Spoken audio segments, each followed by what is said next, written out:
민주당이 추진하는 내란 전담 재판부를 놓고 위헌 논란이 이어지고 있습니다. 오늘 대통령실은 위헌 소지를 최소화하는 범위 안에서 추진하자는 의견을 밝혔습니다. 우상호 대통령 정무수석이 내란 전담 재판부를 추진하되 위헌 소지는 줄이자는 공식 입장을 밝혔습니다. 내란 전담 재판부를 추진하는 데 원칙적으로 생각을 같이 한다. 다만 위헌 소지가 최소화될 수 있는 범위 내에서 추진한다는 정도의 공감대는 형성돼 있었다. 더불어민주당 주도로 법사위를 통과한 내란 전담 재판부 설치법은 법무부 장관이 헌법재판소 사무처장 등과 함께 판사 추천을 할 수 있도록 하고 있습니다. 사법부 독립을 해친다는 비판이 있는데 정성호 법무부 장관도 입장을 밝혔습니다. 정 장관은 법무부 장관이 추천하는 게 문제가 있다면 논의를 다시 해볼 필요성이 있다고 했습니다. 다만 소년 전담 재판부 등을 예로 들며 내란 사건을 전담할 재판부 자체는 위헌성은 크지 않다고 본다고 했습니다. 조국 혁신당도 현재 개정안의 위헌 소지를 지적하며 내란 세력이 빈틈을 파고들어 재판 정지라는 중대 상황을 만들 위험성이 있다고 재고를 요구했습니다. 민주당은 내일 의원총회 등을 통해 법안을 계속 보완해 나가겠다고 했습니다. 당연히 처리 직전까지 그 문제에 대한 면밀한 검토를 진행할 것이고 그런 걱정들을 불식하는 방향으로 검토하고 필요한 보완도 하고. 하지만 국민의힘은 여전히 내란 재판부 자체가 위헌이라며 적극 저지를 예고했습니다. 민주당의 목표는 뻔합니다. 사법부를 길들여 원하는 결론을 강제로 끌어내고 내란 몰이를 내년 지방선거까지 이어가려는 정략적 계산입니다. 안녕하십니까. 정치공장입니다. 내란 전담 재판부, 12.3 내란 사태를 심판할 특별 재판부를 국회가 직접 만들겠다고 나섰습니다. 사법부는 헌법 파괴다라며 길길이 뛰고 있고 국민의힘은 사법 쿠데타다라며 거품을 물고 있습니다. 하지만 민주당은 사법 불신, 더는 못 참는다며 강행 처리를 예고했습니다. 오늘 정치공장은 대한민국 헌정체제를 뒤흔들고 있는 이 법안의 충격적인 내용과 각 세력들의 숨막히는 수싸움을 고발합니다. 자, 법안 내용을 봅시다. 내란 사건은 기존 법원이 아니라 새로 만든 전담 재판부가 영장부터 1심, 2심까지 싹 다 맡는다는 겁니다. 그런데 판사를 누가 뽑느냐? 추천위원회가 뽑습니다. 근데 이 위원회에 법무부 장관 추천 3명이 들어갑니다. 행정부 장관이 사법부 판사를 추천한다? 사법부 입장에서는 이게 삼권 분립이냐 행정부 신현으로 타라는 거냐라고 반발할 만도 합니다. 하지만 민주당은 지금 법원 꼬라지 봐라. 니네들끼리 짬짬이 하니까 국민이 못 믿는 거 아니냐? 라고 맞받아치고 있습니다. 이 법안을 두고 아주 난장판이 벌어졌습니다. 민주당 무조건 곱니다. 내란범들 손방망이 처벌하는 꼴 더는 못 보겠다는 거죠. 국민의힘 결사반대입니다. 우리 죽이려고 작정했냐? 이거 사법부 길들이기다 라며 헌재 제소까지 예고했습니다. 쫄리는 게 많은가 봅니다. 재밌는 건 조국 혁신당입니다. 취지는 좋은데 이러다가 윤석열 다시 풀려난다고 경고합니다. 왜? 피고인들이 위헌 심판 걸고 재판 정지시키면 그 사이 다 도망가고 증거인멸할 거라는 거죠. 그래서 외부 추천 빼고 판사회의에 맡기자는 수정안을 냈습니다. 사법부와 법무부도 갈렸습니다. 사법부는 절대 안 돼 인데 법무부는 재판부 설치는 되는데 장관 추천은 좀 이라며 슬쩍 발을 뺍니다. 묘하죠. 가장 큰 문제는 실효성입니다. 법 만들었는데 피고인들이 이거 위헌이야 하고 헌재로 달려가면 재판이 올스톱됩니다. 내란범 잡으려다 시간만 버리는 꼴이 될 수도 있습니다. 그래서 민주당이 꺼낸 카드가 헌법재판소법 개정안입니다. 내란자 같은 중대범죄는 위헌 심판 걸려도 재판 멈추지 마라! 아예 법으로 원천 봉쇄하겠다는 겁니다. 이번 싸움은 단순한 법안 하나 통과시키는 문제가 아닙니다. 무너진 사법정의를 누가 어떻게 바로 세울 것인가에 대한 헌정사의 일대 결전입니다. 입법부가 사법부의 오만을 꺾고 개혁을 완수할지 아니면 위헌 논란 속에 또다시 흐지부지 될지 내란의 시대를 끝장낼 이 법안의 운명 국민 여러분이 두 눈 부릅뜨고 지켜봐 주십시오. 진실의 힘을 믿습니다. 정치공장이었습니다. 감사합니다. 지금 민주당 안에 위헌 소지가 있다. 조국혁신당에서도 이렇게 보는 건가요? 네, 그 위헌 논란이 좀 있을 것 같다. 네. 그래서 그런 부분들에 대해서 좀 수정이 필요하다 이런 의견입니다. 그래요. 그러니까 지금 이 판사 추천에서 법무부 장관의 추천권이 보장되는 이 부분이 핵심이라고 보시는 겁니까?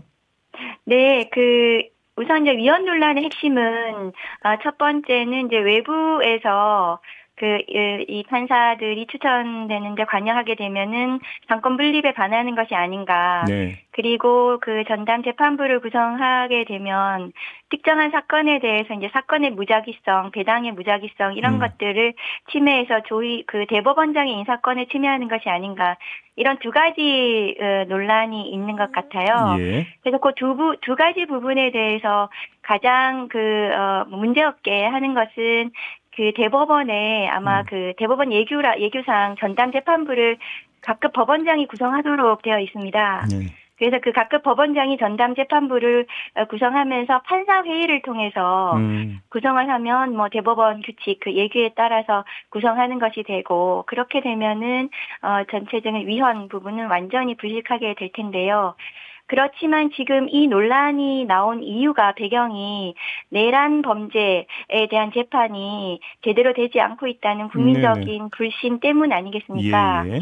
그러면 우리가 조희대 대법원장이 이끄는 사법부에서 만연히 그냥 전적으로 이 내란 전담 재판부를 구성하는 것에 대해서는 조금 우려가 있다. 그러면 판사 회의에서 판사를 추천하더라도 외부에서 조금 한국법학교수회라든가 법전원 협의회라든가 이런 데서 외부적으로 좀 의견을 좀 낼 수 있도록 하는 이런 구조가 이제 조국혁신당에서 제안하는 한 가지 안이 되기도 합니다. 그래요. 근데 저희가 지난주에 전현희 의원하고 인터뷰를 했는데요. 전현희 의원은 대법관 후보 추천회라든지 이런 데도 외부 추천권이 있다. 위헌 요소가 없다. 이렇게 주장을 하던데 이건 어떻게 보세요? 네, 맞습니다. 우선 법원조직법상 법관 인사위원회도 있고요. 네. 대법관 추천위원회도 있고요.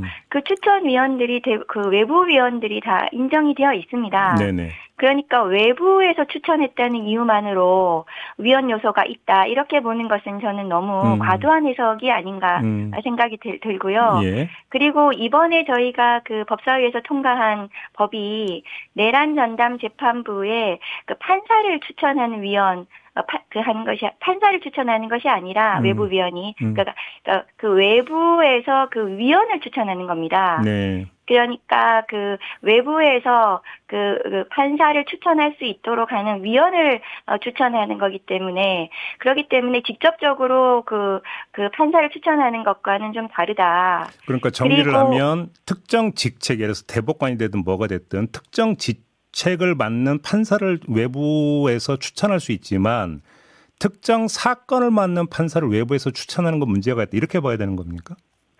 그것은 아니고요. 예. 일단 이번에 통과된 법사위 내란 전담 재판부 법에는 추천위원회를 구성하도록 되어 있고요. 그렇죠. 그래서 추천위원회 구성에 이제 판사회의에서 3명, 그 다음에 법무부 장관이 3명, 네. 그리고 헌재. 또 헌재에서 네. 헌재 사무처장이 3명, 예. 이렇게 추천위원회를 구성을 하도록 되어 있습니다. 그래서 예. 추천위원회에서 2배수의 판사를 추천하도록 되어 있거든요. 예. 그러니까 직접적으로 판사를 추천하는 거하고는 좀 다르다.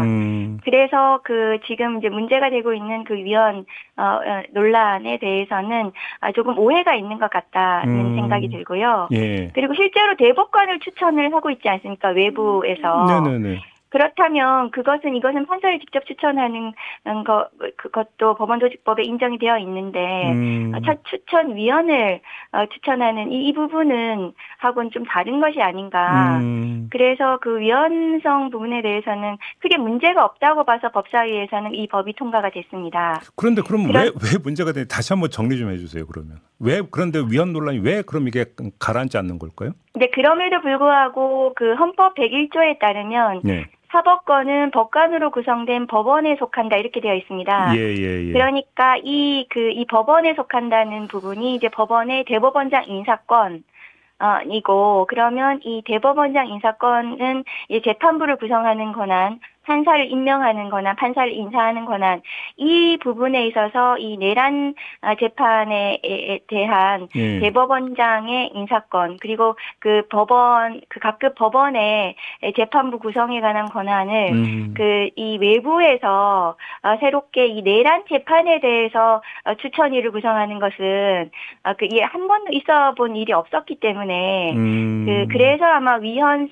논란이 있을 수가 있다 이런 우려인 것 같아요. 그러니까 어떤 뭐 추천 그 자체보다는 특정 사건에 있어서의 추천 이게 문제가 될 소지가 있다 이 말씀이신 것 같은데. 네, 그 부분도 위헌에 대한 우려가 있는 것 같습니다. 근데 지금 조국 혁신당에서는 만약에 민주당 안대로 통과가 되면 윤석열 전 대통령 측에서 위헌 법률 심판을 제기를 할 것이고 그러면 시간이 길어지고 판결은 늦어지고 그 사이에 석방될 수 있는 거 아니냐 이걸 좀 우려하시더라고요.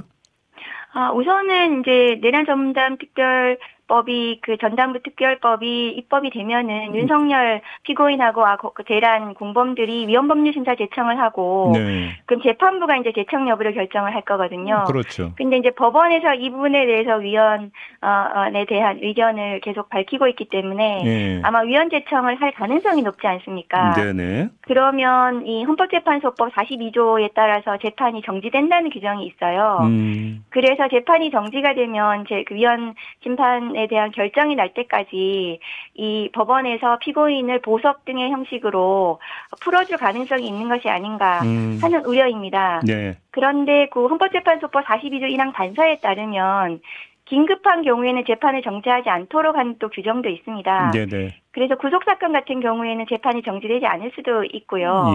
그것은 재판부의 결정입니다. 그래서 이번에 그 법사위에서 아마 추미애 위원장 대표 발의로 헌법재판소법 개정안을 내서 내란 외환의 죄에 대해서는 재판 정지를 하지 않도록 하고 그리고 위헌 법률 심사 제청이 있더라도 1개월 내에 결정을 하도록 하는 이런 개정안이 지금 법사위에 오늘 아마 논의될 것 같습니다. 네, 그건 어떻게 평가하세요?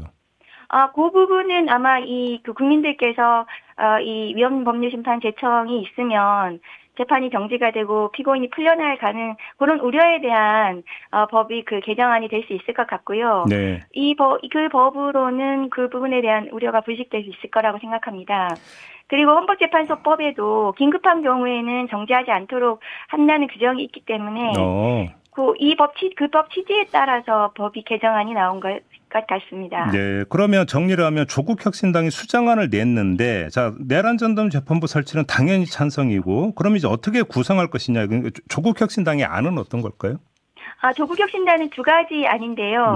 일단 그 추천위원회를 구성해서 그 판사들을 추천하는 안이 1안이고요. 두 번째는 아까 말씀드린 대로 대법원 규칙에 따라서 대법원에서 그 전담 재판부를 구성을 하되 그 구성을 할 때 그 이 판사 회의에서 구성을 하고 판사 회의에 아마 외부에서 아까 말씀드렸던 한국 법학교수회라든가 법조인협의회에서 의견을 낼 수 있도록 하는 이런 안입니다. 그러니까 법학교수회나 이런 데서 의견을 내면 판사 회의에서 이것까지 감안을 해가지고 추천을 하면 그다음에 인사를 하는 그렇습니다. 그런 이제 그중에 그러니까 2배수를 추천하면 그중에 한 명을 그러니까 임명을 한다 이렇게 된다라는 말씀이시죠? 네, 일단은 이제 전담 재판부는 2개 이상 설치하도록 재판부법에 되어 있습니다.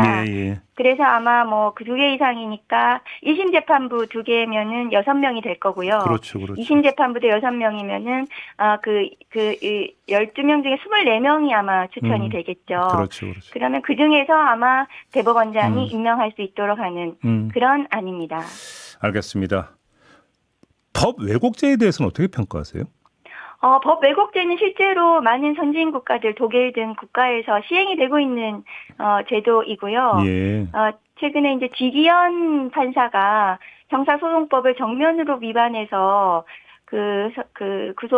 취소 결정을 하지 않았습니까? 윤석열 피고인에 대해서.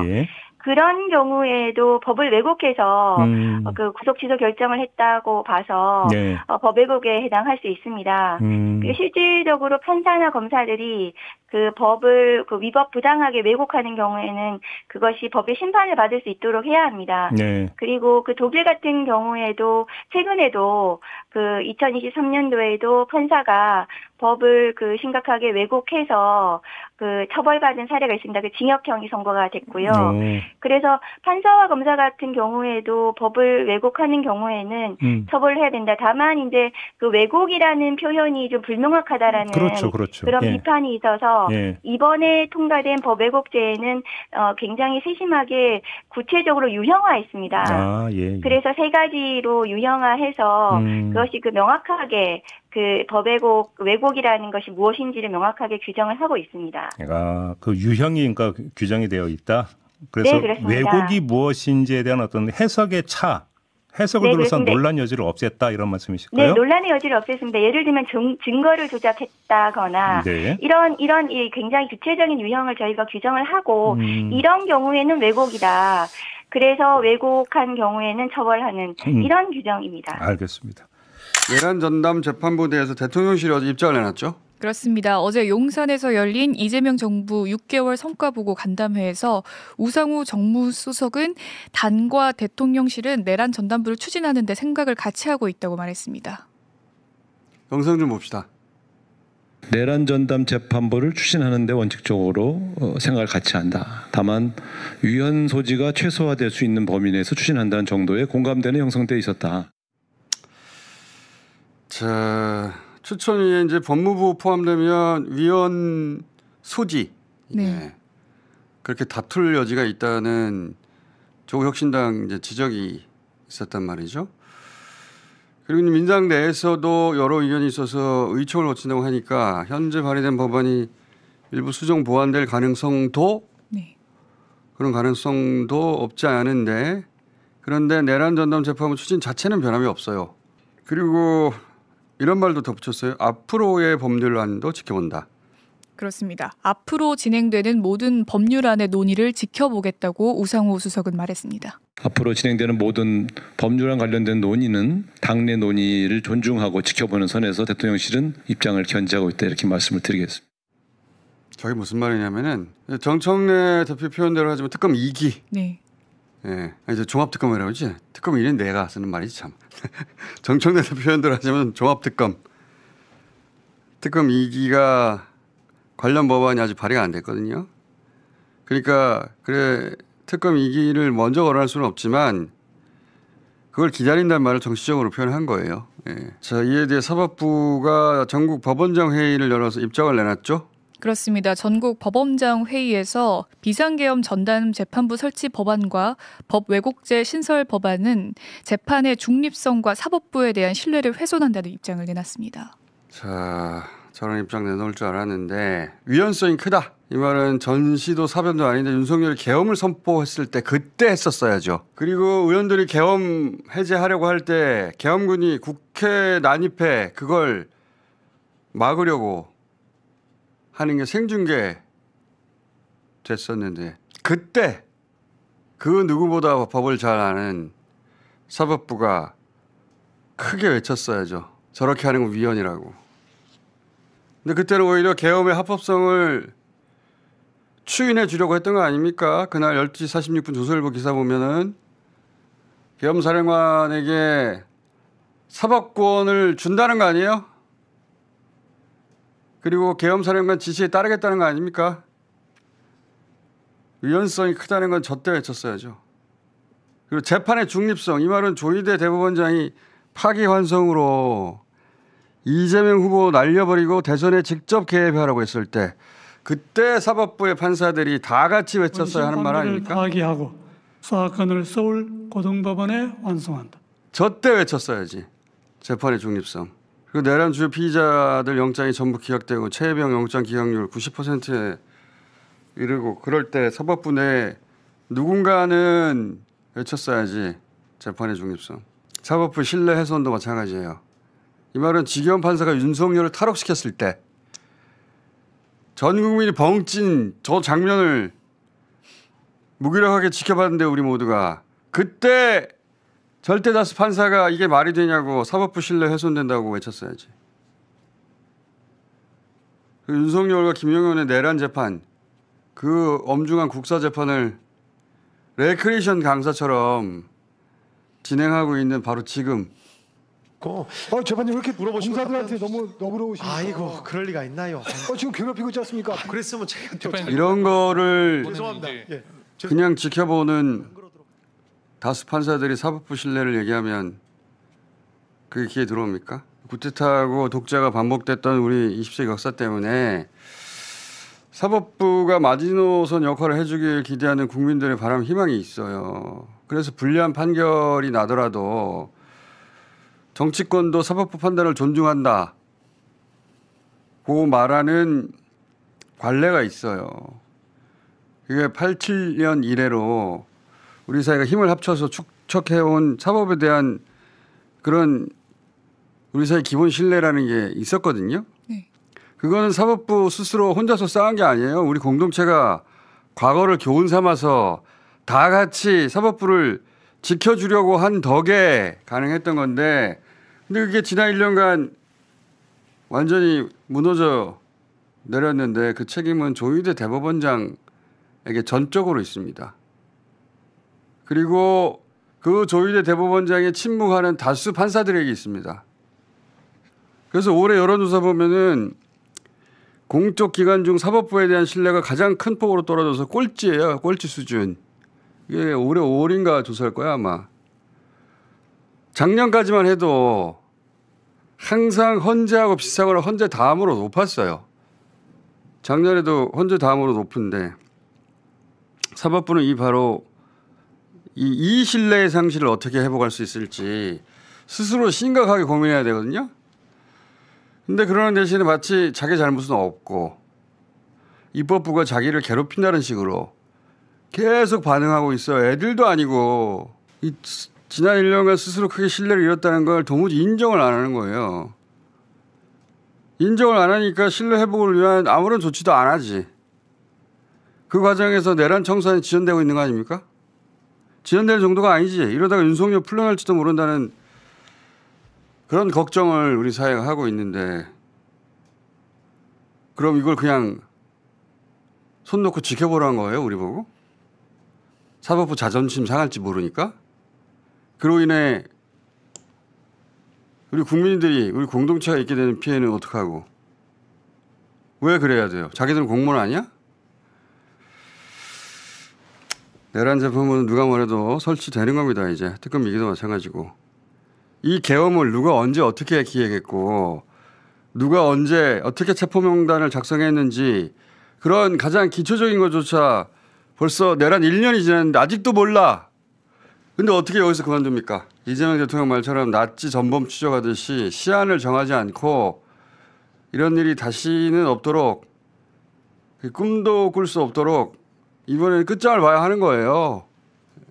그래서 마무리 시점을 묻는 이재명 대통령이 끝날 때까지 한다고 하는 거예요. 그 영상 다시 봅시다. 심판의 마무리 시점은 언제 정도로 목표하고 계신지. 이 내란에 대한 단죄와 과거 청산은 좀 차원이 다르죠. 과거는 이미 끝난 일 헤집어서 아주 나쁘게 얘기하면 파묘 비슷한 느낌을 줄 수도 있는데, 이 내란 사태는 현재도 진행 중입니다. 진압 과정이라고 봐야 되겠죠. 이미 지난 일을 파헤치는 게 아니라 현재 진행 중인 사안을 진압 중이다. 언제 끝나느냐? 끝날 때까지 끝내야죠.